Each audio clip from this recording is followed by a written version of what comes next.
It's going to be quick because I got to be downstairs, but thank you very much for being here. This morning, the deal that I first put forward last May for the Middle East has finally come to fruition.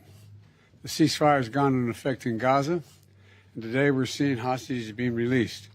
3 Israeli women held against their will in the dark tunnels for 470 days. 4 more women will be released in 7 days.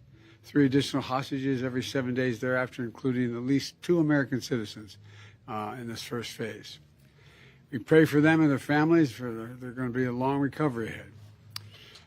By the 16th day of the deal, talks will begin in the second phase.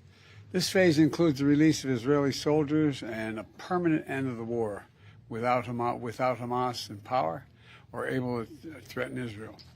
Hundreds of trucks are entering Gaza as I speak. They're carrying assistance for civilians who suffered enormously from the war that Hamas started on October 7, 2023, nearly 15 months ago.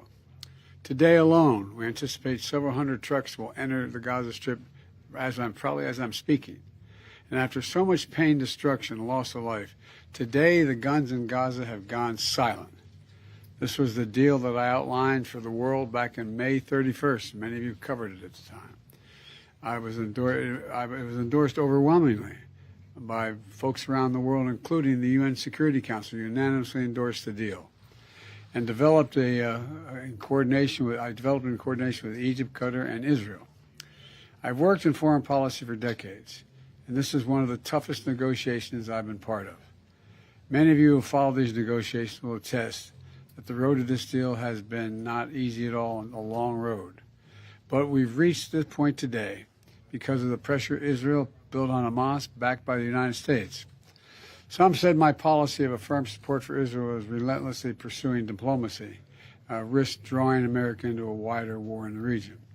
I listened to those voices, many of whom I respected a great deal, but I concluded abandoning the course I was on would not have led us to the ceasefire we're seeing today.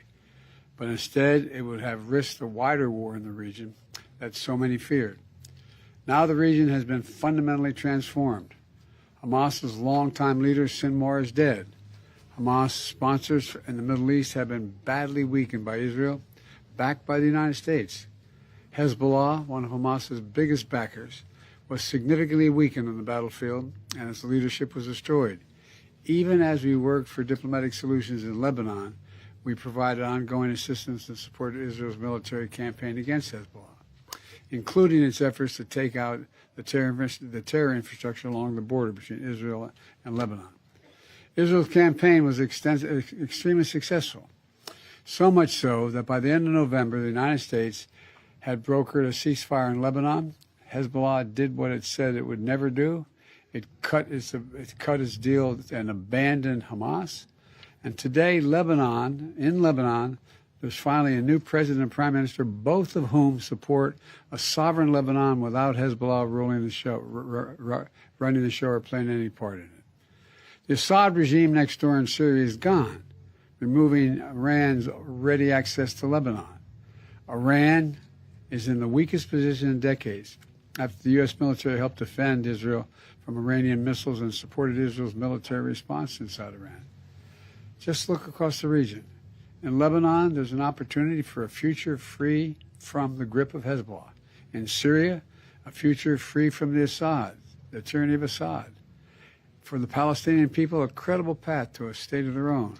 And for the region and the future normalization and integration of Israel with all its Arab neighbors, including Saudi Arabia, who I've spoken with. You know, we've had many difficult days since Hamas began this terrible war. We've encountered roadblocks and setbacks, but we haven't given up. And a special thanks to my team, particularly Brett McGurk, who many of you know, who spent weeks and months working nonstop to reach this deal. Many of those weeks and months out of the country. Today's ceasefire in Gaza and the release of hostages is a result of a principled and effective policy that we presided over for months. And we got here without a wider war in the Middle East than many predicted.